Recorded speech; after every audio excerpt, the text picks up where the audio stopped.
Hello, welcome to Locked On Sharks, the premier hockey podcast of your favorite team in the Bay Area. And the Sharks get secondary scoring as they beat the Coyotes 4-2. The Barracuda rally back, but can't finish it off in a shootout. And a Sharks prospect gets traded. All that and more on today's episode of Locked On Sharks. You're Locked On Sharks, your daily podcast on the San Jose Sharks. Part of the Locked On Podcast Network, your team every day.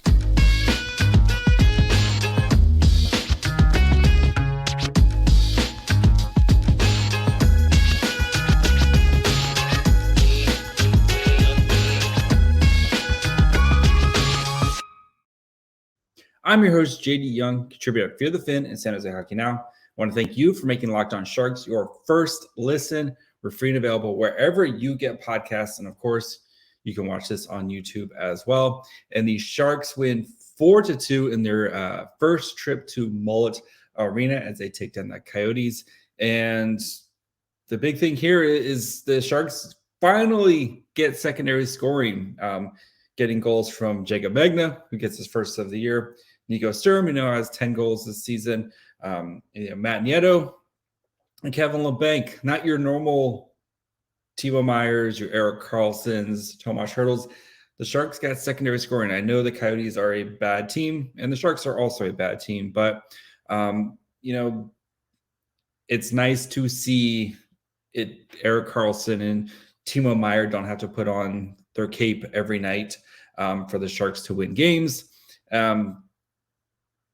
Blow is a huge blow to the tankathon, though, as now the Sharks kind of open up a little bit of a lead between themselves and the Coyotes, but there's plenty of games to lose coming up for the Sharks here soon. So let's talk about kind of the big takeaways again. I think we have to start with Kevin Labanc, who's really kind of come on, and we saw kind of the full gamut of Labanc tonight, right? Shane tweeted, "What do you call you get a goal, assist, and a benching in a game? Is it? I guess it's the Labanc caddy." We'll have to come up with that, but Labanc scores. Probably was overdue, especially after the game the other night where Timo Meyer tipped in both of his shots. So Labanc had 2 goals, and they got them both taken away as they got credited to Timo Meyer.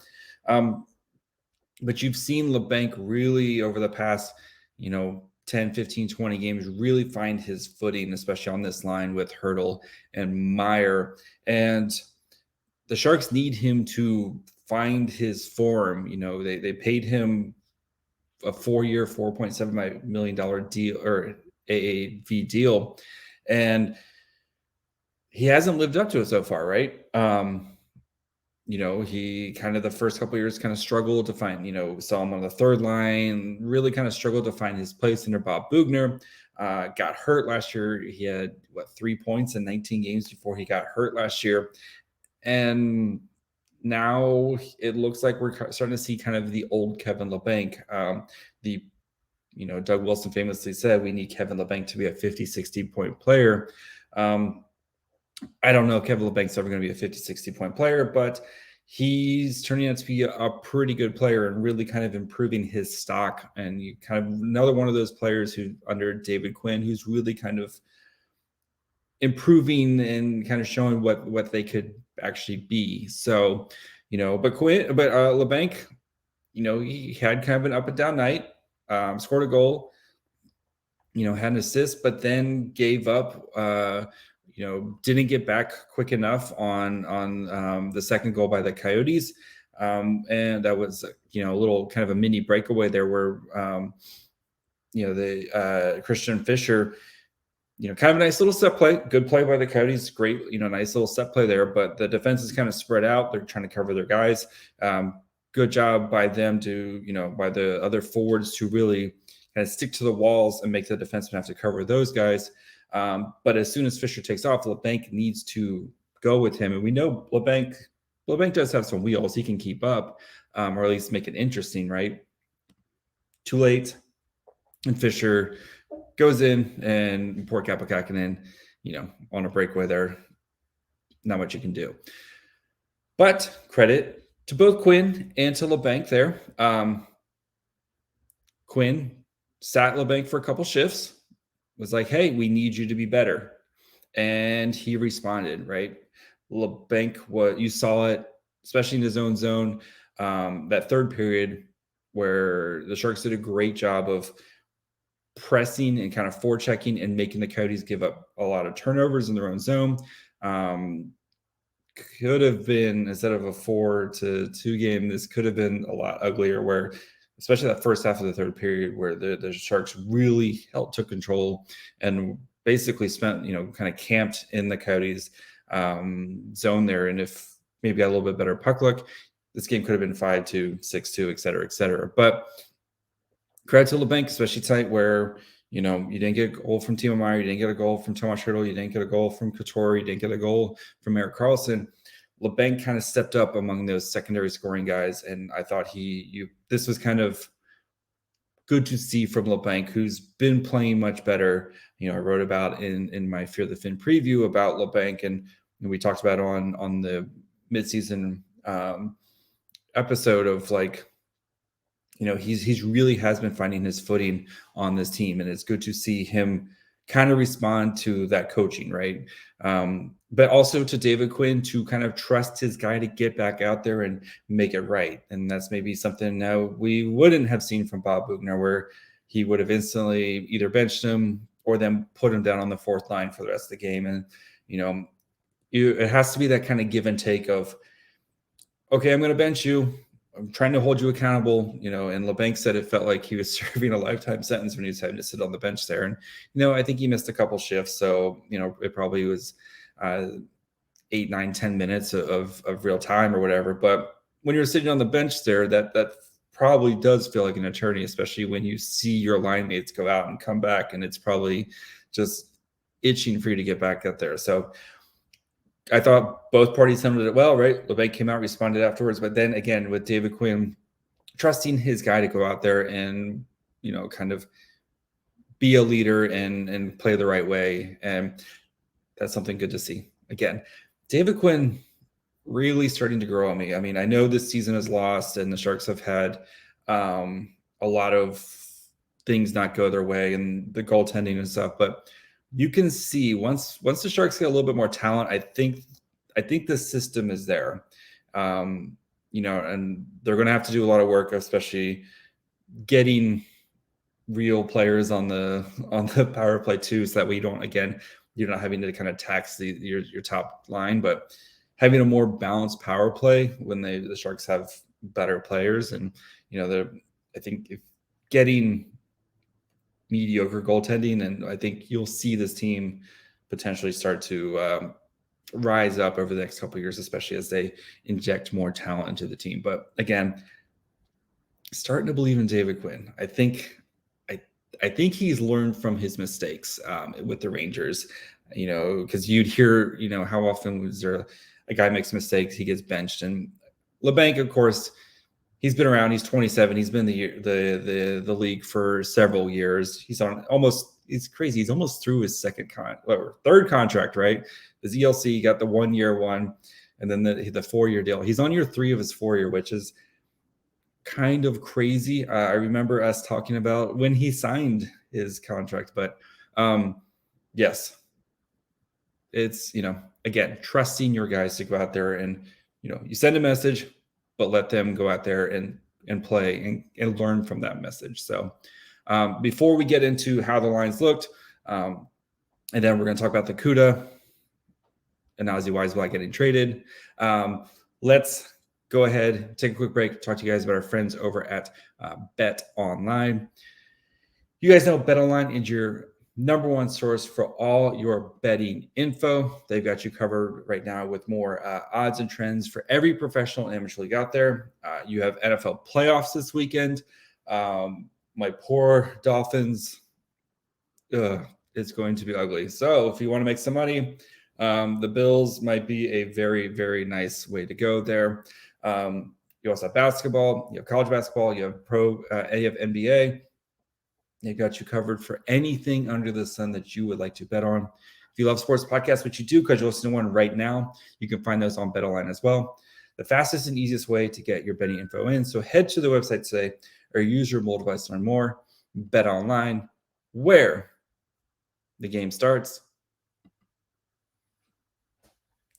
All right, so Sharks did a good job in this game of kind of controlling the pace of this game, looking at the shots.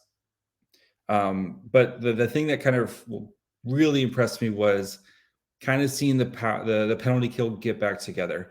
It's been a little bit tough, and I know the Coyotes power play isn't the best. It's actually ranked right there with the Sharks, or about equal.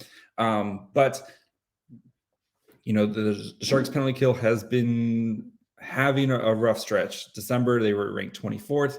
I see you, Sharks voice. I see you. My little nugget I left in my Fear the Fin preview. I see you, buddy. But ranked 24th in December, even though they're ranked second. So you've seen they've been on a struggle, and especially when they play those top teams like the Bruins, right? The Bruins ate their lunch over the weekend on the power play. But you saw them kind of getting back to the basics, being aggressive, especially at the point and kind of that point of attack there. Sharks did a great job of making the Coyotes defenders really have to kind of think on the fly. And, Gostisbehere and Chychrun are both very good offensive defensemen. But we saw the Sharks just kind of being aggressive, and how many, like Matt Nieto almost had a breakaway. Like if the Sharks had some more speed, I talked with Seal about this last week. If the Sharks had some more speed on their penalty kill, we would see a lot more shorthand opportunities. But they did a good job of kind of stifling the Coyotes power play. So again, the Coyotes had 4 power play opportunities. They got 5 shots off. So you'll take that, right? So you'll survive with that. But, you're basically giving up a little over a shot of power play. So they did a good job there, I think, with kind of controlling, getting back to basics.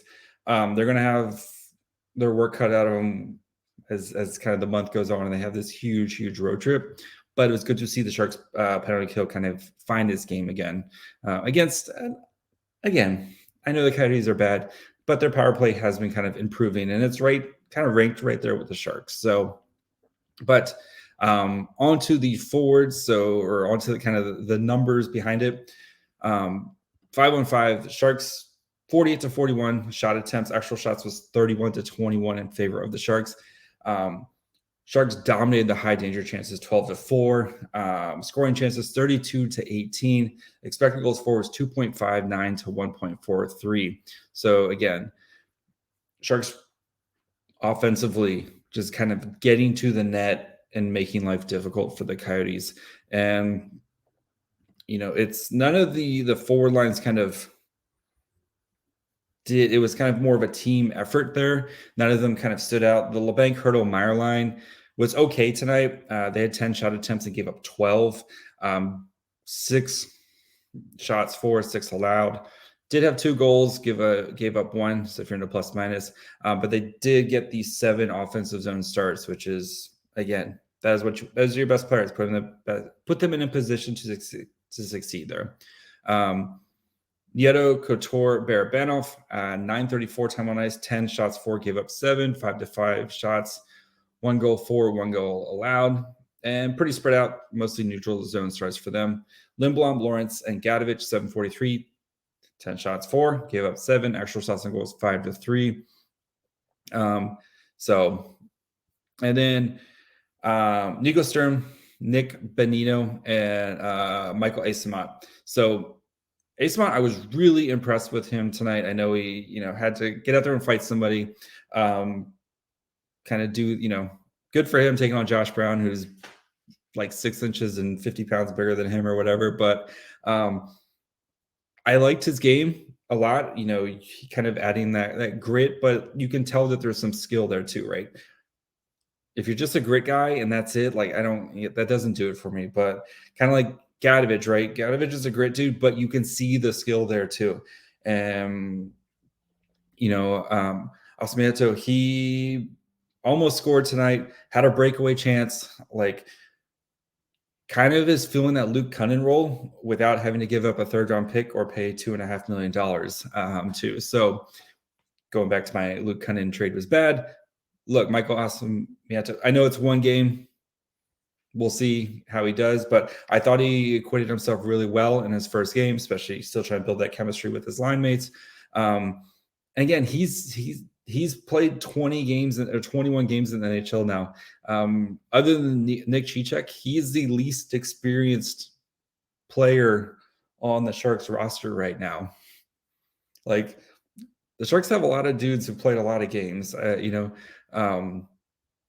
It's not like this is a young roster. These guys have played a lot of games. So I hope he gets a bit of a run here, kind of see what he is. Again, this could just another kind of complementary piece who can hopefully add some stuff and, has some versatility where he can score.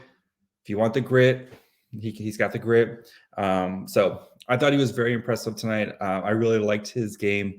So yes, good for him. Kaapo Kähkönen, I thought looked solid.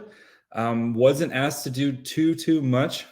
So the Sharks did a nice job of making his life pretty easy, with the exception of the Fisher goal there. Like, dude on a breakaway coming down full speed. So 26 in all situations, 24 saves on 26 shots, give up 2 goals. Expected goals against was 2.14. So about right, 923 save percentage. But the Sharks did a great job of limiting the high danger shots. They only had one, in with the 5-on-5, or they only had the one kind of high danger shot. And he wasn't able to save it because, of course, that was the Michael Fisher. But then 11 of 10 for mid-danger saves and 11 of low danger. So Kaapo Kähkönen, I know, again, Coyotes are bad. They stink. But, the Coyotes are a young, fast team, and you can kind of see the building blocks with him. So, Kaapo Kähkönen kind of starting to string a couple games here together. So we shall see. I expect James Reimer tomorrow when they face the Kings. But Kaapo Kähkönen versus the Oilers, that's on Friday night. That could be a big test for him to see if things are starting to come together for Kaapo Kähkönen. That Oilers team, we know Connor McDavid in town, that dude can score from anywhere on the ice. So solid job by Kaapo Kähkönen. Again, forward lines, nobody kind of stood out tonight, but you got secondary scoring. Barabanov kind of making the hustle play to start get Matt Nieto the goal there. Jacob Megna, scoring off a nice face-off play. Eric Carlson, point streak at 1. Let's see how far that bad boy goes now. But, good win for the Sharks to kind of see some of these young guys, see some of these secondary pieces start to contribute tonight. So, before we get into the Barracuda game, talk about Ozzy Wiesblatt. Do want to let you guys know about the Locked On Sports Today podcast. So thank you guys for making Locked On Sharks your first listen. Go check out the Locked On Sports Today podcast. They've got you covered with the biggest stories in sports around all the leagues. So they also have their hot take of the day. So make sure you guys go check out the Locked On Sports Today podcast wherever you get podcasts. And of course, you can watch on YouTube as well. All right. Yes, Ozzy Wiesblatt was traded in the WHL. So he still technically has eligibility. So if the Sharks or Barracuda wanted to send Ozzy Wiesblatt back to the WHL, he could go back and play in the WHL. He was traded from Prince Albert to Portland. You see teams like Portland, Seattle. A lot of these teams are really stacking up for a Memorial Cup run. I personally, it's tough, right? Because Ozzy's kind of in a tough spot right now where he's a number 1 pick who has not kind of played in the AHL, or hasn't really stuck in the AHL, right? And you look at other guys in his draft class. Bordeleau, who's picked, 7 picks behind him, playing every night. Bordeleau is not coming out of the lineup unless he's hurt or going up to the Sharks, right? Robbins, basically playing every night. I know he had a couple of games here and there. Playing most nights, right? he's getting kind of passed by other people in his own draft class. And then Eklund, of course, I know Eklund was a very high first round pick and Ozzy was a late, literally the last pick in the draft. But it's tough. But there's go back and play in juniors and dominate, be the best player on the ice. But I don't know if you can on a super stacked team like that. Is Ozzy going to be driving the bus, or is he going to be part of a bunch of great guys who are, like very, very talented players? So it's tough. I still think being around AHL and being around and training around NHL caliber guys and being in the AHL, I think that's the best for him. And hopefully when the Sharks roster starts, pieces start coming out with the trade deadline, Ozzy can start to earn some more of this ice time that he needs to develop against actual men instead of going back and playing against teenagers, right? Again, Ozzy has spent half the season playing against men. If he goes back and is playing against 16, 17, 18, 19-year-old kids, he should dominate. But what if he doesn't? I mean, that's just me being pessimistic. Or what if he's just kind of, again, not driving the bus and not – so he's kind of stuck in a tough spot. But there's also the ECHL outlet as well. Straussman, a little bit different with goalies, but you would like to see Ozzy kind of earn that ice time and kind of work on that, being that consistent and playing against, because you're going to develop faster playing against grown men than you are against teenagers. So I don't know if he goes back. I think I would hope the Sharks would like to keep him around in the AHL, and we start to see him earn a little bit more consistent ice time, and he starts to take advantage of that. Because I think he could be a solid kind of third line type of player who can, high energy guy, can provide a little bit of depth scoring for you. But it's a little worrisome that he hasn't really gotten much of a chance so far on a Barracuda team that has a lot of young guys. So it's not like it's a stacked team that is, loaded with veterans. There's a ton of young guys. So Cuda, though, tonight they fell to the Firebirds 3-2 in a shootout. Again, this Cuda team, you got to give it to them tonight, though. Like, they're starting to kind of figure things out. And I know they lost and they got outplayed badly, especially in the first half of this game. I think I screenshotted it was 18-6 in shot attempts after the first period. But they kind of dug themselves out of it. They tied it up late. Adam Raska got his first goal of the season. And then Barracuda goalie pulled. Aaron Dell was pulled. And 6 guys out there. Love John McCarthy going 6 forwards when you're down a goal, especially with the Barracuda's defensemen. Right. I think Knizov's going to be good, but all the other guys are, none of those guys kind of scream offense, right? So he puts out, I'm going to just put out 6 forwards and you guys go figure it out.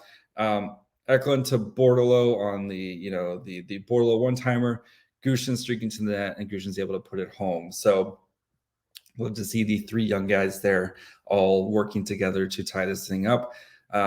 Little helter-skelter in the overtime, and then get to a shootout 7 rounds. And then Daniel Gushin had a goal, but they took it away in the first round of the shootout. Then the Barracuda, I keep saying the Sharks, the Barracuda weren't able to get another goal. Aaron Dell really, really good at shootouts. He was 7 for 9 on shootout saves entering this, and then he was 6 of 7. So quick math, that is 13 of 15 or whatever, or 16. 13 of 16 on shootout saves this season. So Aaron Dell really good at shootouts, but tough that they couldn't, kind of finish this game off, especially against the Firebirds, who are the best team in the Pacific and like the best team in all of the AHL right now, especially at points, points percentage, et cetera. But would have been nice to really kind of finish this game off and come back, especially being down 2-0 and working your way back into it. So, I talked to Coach John McCarthy over the summer, and he talked about sometimes even in games that you're losing, you're building towards that winning culture, and you can start to see things turn around before. And I think this is one of the kind of, you've seen it in the last couple of games where they've started to kind of put things together, and really started to kind of find their groove here. So hopefully now the blue lines start to get a little more healthy. Hopefully, start to kind of see this Barracuda team start to kind of come together, because I think they got the goaltending. I think they got the forwards. Hopefully start seeing some more secondary scoring from the forwards. As the defensemen can kind of come back, and like Derek Pouliot, if Hadaka, some of these guys can start to kind of come back in, I think we'll start to see the Barracuda really start to kind of take off here soon. So you're seeing the pieces there, but good night of hockey in San Jose. Again, secondary scoring from the Sharks. Barracuda crawling, kind of fighting back, not giving up. How many times have we seen the Barracuda go, be down 2-0, and then all of a sudden it's 6-1 at the end of the game? Good job at fighting back and making this a game and almost stealing this game. So a game that, again, you probably didn't have any business being in, but you found a way. So that's going to be it for me tonight. We'll be back tomorrow to recap the Sharks Kings, and then the Barracuda play the Gulls tomorrow. So I'll do kind of the same thing. I'll recap both, probably first two segments on the Sharks, and then we'll talk about the Cuda at the end of the game. And then Friday, I'm going to have Brett on from Locked On Oilers, and we're going to talk about the Oilers Sharks, because the Sharks and Oilers haven't even played a game yet this year. We're past the halfway point. These two teams haven't even played yet, so we're going to check in on the Oilers season. I'm going to try to trade him James Reimer for something nice. But yeah, until then, you can find me on Twitter at MyFryHole. You can find the show on Twitter, Facebook, Instagram at Locked On Sharks. You can listen wherever you get podcasts, Apple, Spotify, Odyssey, Amazon Music, you name it, and watch on YouTube as well. We're really close to 1,500 subscribers on YouTube. So if you have not done that yet, please go ahead and subscribe. I think I'm like 10 or 15 away.